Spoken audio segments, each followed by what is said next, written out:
ایک جنگلی قافلہ، بدوؤں کا قافلہ، جنگل کے لوگ اپنے قبیلے کو لے کر ایک جنگلی سردار کے ساتھ نقل مکانی کر رہے ہیں، ایک جگہ سے دوسری جگہ۔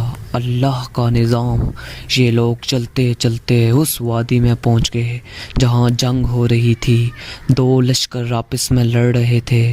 جب یہ وہاں پہنچتے ہیں، ایک لشکر کے قدم اکھڑ رہے ہیں اور دوسرا غالب آ رہا ہے۔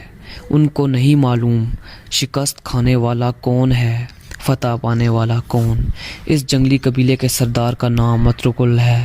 تو یہ سردار کہتا ہے، جو شکست کھا رہے ہیں تم لوگ جاؤ اس کی مدد کرو۔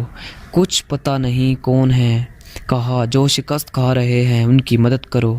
تبھی 400 جنگلی وحشیوں کے فتح لشکر کے پیچھے حملہ کر دیا۔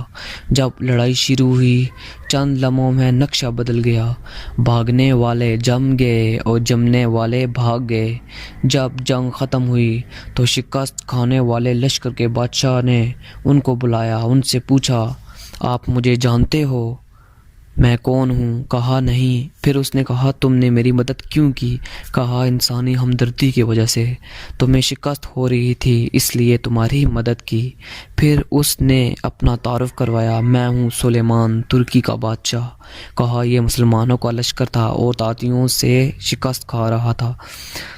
تاتری فتح پا رہے تھے، مسلمان شکست کھا رہے تھے، تم لوگ اللہ کی غیبی مدد بن کر آئے۔ تو وہ اسے کہتا ہے، میرے ساتھ رہنا پسند کرو گے؟ تم نے میرے اوپر بہت بڑا احسان کیا، میں اس کا بدلہ دینا چاہتا ہوں۔ اس نے کہا، ہاں کر لوں گا۔ تو وہ اس کر لے کر ترکی آیا اور استنبول اس وقت روم کی حکومت میں تھا، اسے فتح کیا اس اترل کے پوتے نے۔ تو یہ ایک طرف استنبول ہے، ایک طرف ترکی ہے، درمیان میں سمندر، یہاں ایک جاگیر ہے۔ تو سلطان سلمان نے کہا، اس جاگیر میں رومی مجھے بہت تنگ کرتے ہیں، تو مجھے فتح کراتے رہنا، یہ جاگیر تیری۔ اس جاگیر پر اس نے اپنے قافلے کو آباد کر دیا اور ایک چھوٹی سی حکومت بنا ڈالی جو ایک صوبہ بن گئی۔ جب یہ یہاں رہ پڑا تب ایک شیخ سے بیعت ہو گیا۔ وہ شیخ اس کو رات اپنے پاس ٹھہراتا ہے، ایک کمرے میں ان کا ایک خادم ٹھہراتا ہے۔ یہ جب کمرے میں جاتا ہے تو سامنے دیوار پر ایک قرآن پڑا ہوا ہوتا ہے۔ یہ ایک اترگل کہتا ہے، یہ کیا ہے؟ تو خادم کہتا ہے، یہ کتاب اللہ ہے، قرآن۔ وہ اس کو وہاں چھوڑ کر باہر چلا جاتا ہے اور دیہاتی آدمی، جنگل میں رہنے والا، پہلی مرتبہ قرآن دیکھتا ہے، کہتا ہے، قرآن ہے، قرآن اللہ کی کتاب، میں اس مقدس کتاب کے سامنے کیسے سو سکتا ہوں؟ اس نے قرآن اٹھایا اور سر پر رکھ دیا اور کھڑا ہو گیا۔ ساری رات قرآن سر پر رکھ کر کھڑا رہا۔ رات کے پچھلے پہر اسے خواب آتا ہے۔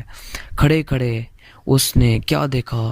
اس نے خواب میں دیکھا کہ اس کی پشت سے ایک چاند نکلا، شیخ کی بیٹی کے سینے میں جا اترا، اور اس لڑکی کے سینے سے ایک درخت نکلا، اور وہ درخت پھیلتے پھیلتے 3 براعظم تک پہنچ گیا، 3 براعظم تک پھیلتا گیا، اور وہ براعظم تھے افریقہ، یورپ اور ایشیا۔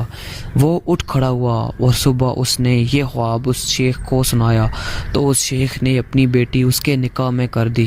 اس بیٹی سے ایک بچہ پیدا ہوا، سلیمان نے پھر ایک نئی اسلامی سلطنت کی بنیاد رکھی جو 1924 تک چلتی رہی، یعنی 800 سال حکومت چلتی رہی۔